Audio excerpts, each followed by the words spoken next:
Do you consider yourself a high achiever? Smart, driven, highly successful? I am so excited to have you. My name is Julia Arndt and I'm the host of the Stressed Podcast. I will help you develop your stress resilience the same way you've developed your workplace superpowers. Learn peak performance tools to thrive at work and in your personal life. Let's get started.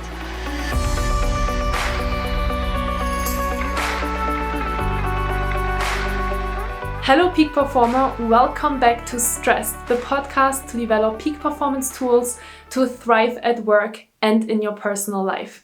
My name is Julia Arndt and I'm the host of this podcast. I am really excited that you are here today to talk with me about how to sustain your performance. No matter if you're working for a company or you are self-employed, if you want to be successful, you might ask yourself, how can I always be at this high level? And you have probably all experienced this before, right?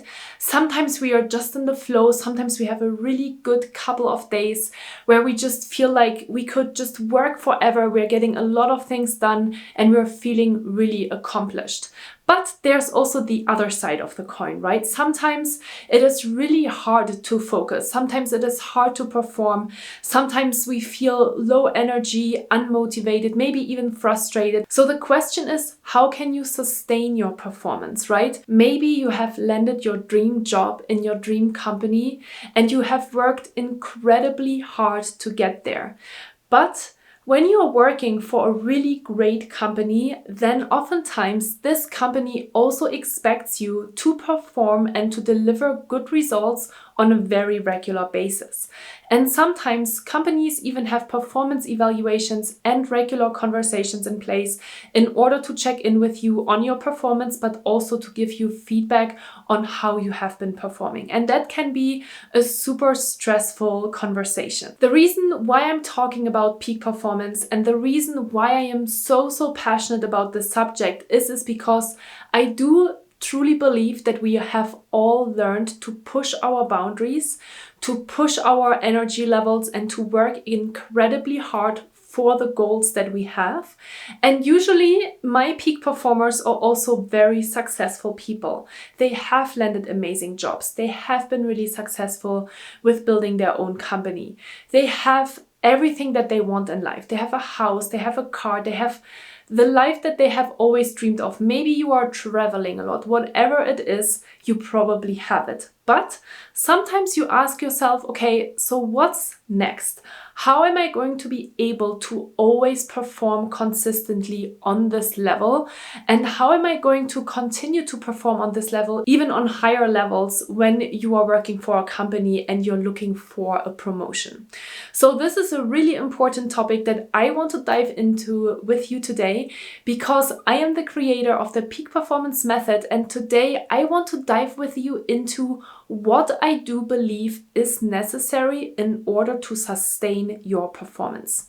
And the Peak Performance Method is exactly the model that I created because of exactly that reason, because I asked myself the question, what do I need to do in order to sustain performance? What do people need to do? What do you need to do in order to sustain your peak performance levels? So the Peak Performance Method is a three-dimensional model that focuses on mindfulness, productivity, and leadership tools, because I truly believe that all of those are necessary in order to help you sustain your performance. And if you have been listening to my podcast or if you have been watching my YouTube videos, you know that it is really dear to my heart that you are starting to build peak performance tools right now, preventively, no matter where you are in your job right now, no matter where you are in your life right now, because I know from experience that if you are starting to build peak performance tools when you are going towards burnout, then it is really hard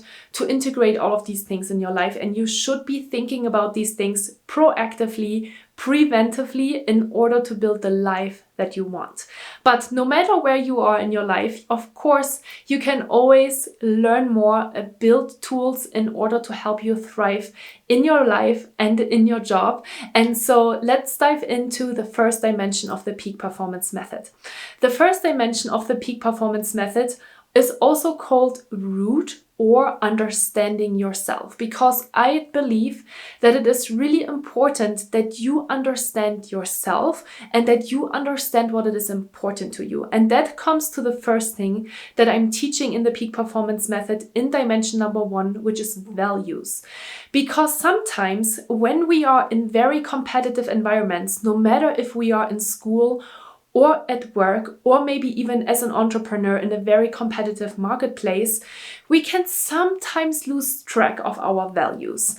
What are values? Well, values are things that we really connect with, that are really important to us in our life. Like, for example, one of your values could be family life, or one of your values could be adventure. One of your values could be punctuality.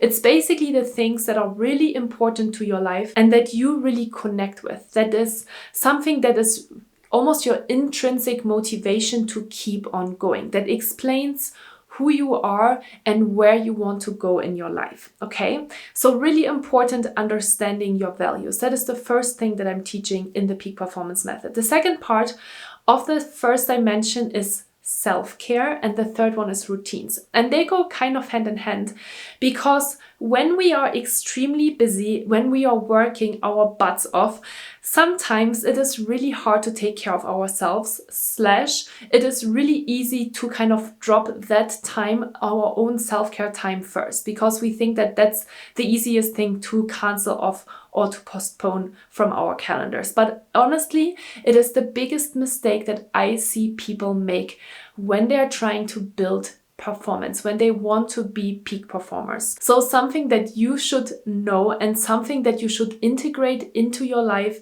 on a day-to-day basis. Because just as you are charging your phone on a day-to-day basis, you also need to charge yourself. So self-care and routines go hand in hand, and in order to make sure to understand why is it important to practice self-care, and then how do I start integrating these with routines and with, of course, new habits that you have to build around them.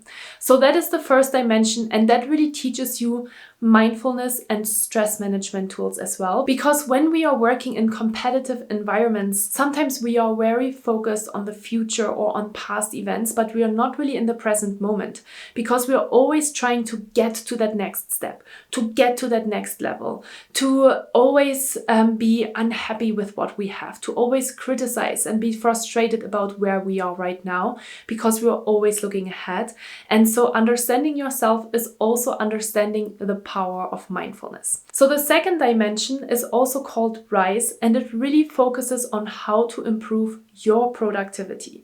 Because let's be honest, productivity tools are tools that we haven't really learned in our life. We have learned to just pile more and more things onto our to-do list, to pile more and more things onto our calendars, but we haven't really learned how to manage it. We haven't really learned how to say no, how to create boundaries. So the second dimension, the Rise dimension, really goes into those kind of topics. Time management, creating a powerful schedule, being really clear on your daily priorities.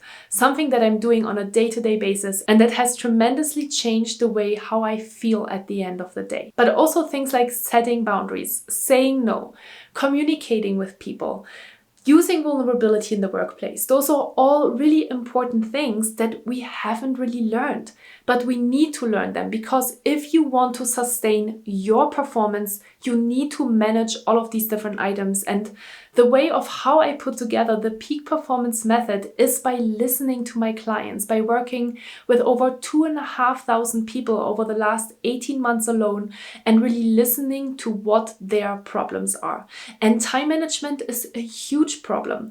I am sometimes working with executives, and we are literally going onto their calendars in order to see how they are managing their time, and it is pretty awful. So we really go into these different tools on how can I better manage my time, how do I set boundaries, how do I say no to people, how do I prioritize, and how do I make sure that I'm getting the things done that are important for me and not just for other people. So that is the second dimension rise, improving your productivity. And that obviously goes into productivity tools and making sure that you are managing your time, your schedule, and your calendar very wisely.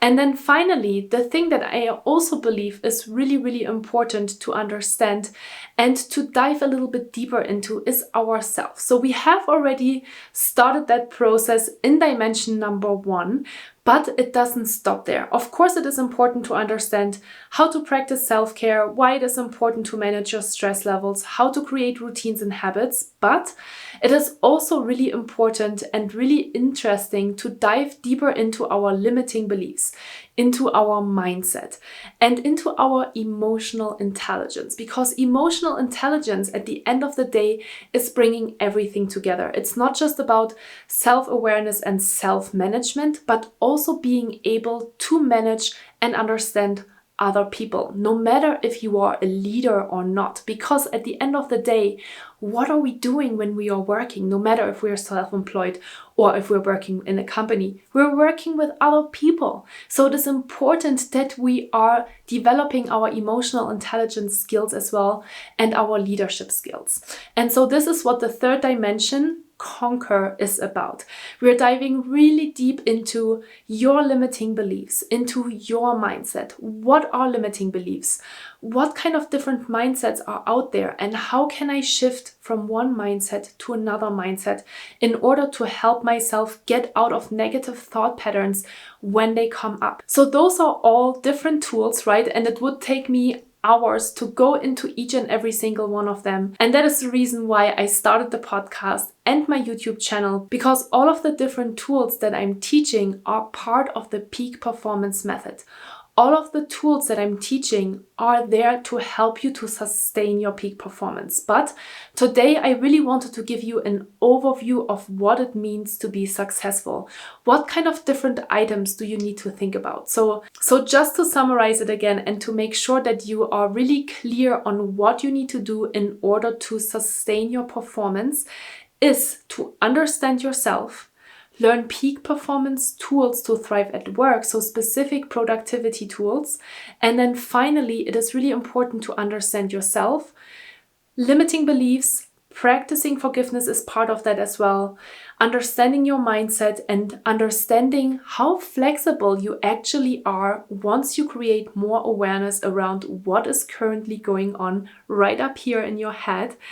And of course, emotional intelligence. So 3 different parts that you should be thinking about on a day-to-day basis. And those are things that I am thinking about on a day-to-day basis in order to be productive and in order to live the life that I want. So if you're listening to this podcast right now, or if you're watching this video and you say, yes, I am ready to actually build these peak performance tools. I am ready to learn. I am ready to dive into this because I want to be a peak performer. I want to live a happy life.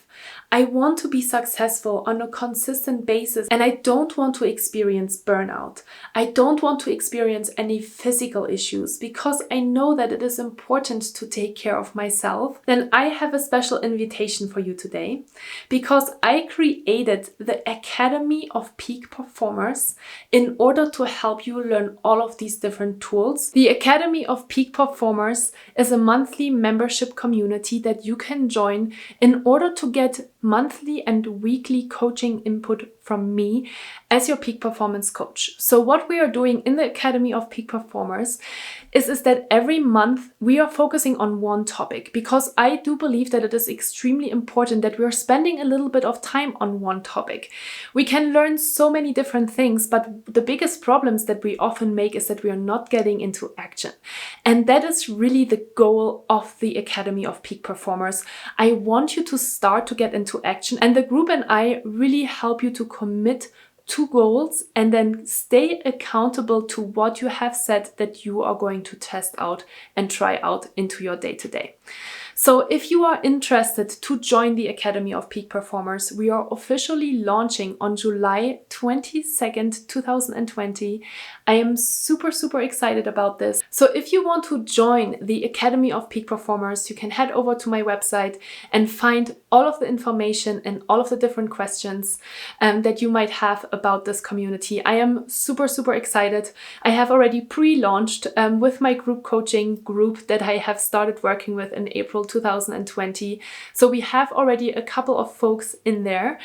And what is really important for me is to keep those groups small. So there's actually a limit of 50 people that I am taking on per group in order to make sure that every week I can give you coaching input and I can give you personalized coaching input, that I can see how much progress you have been making and also discuss with you your challenges and help you move forward. So it is really a cool way to help you, give you high value coaching input in a really powerful setting. So if you are interested to join the Academy of Peak Performers, make sure that you check out the link in the show notes.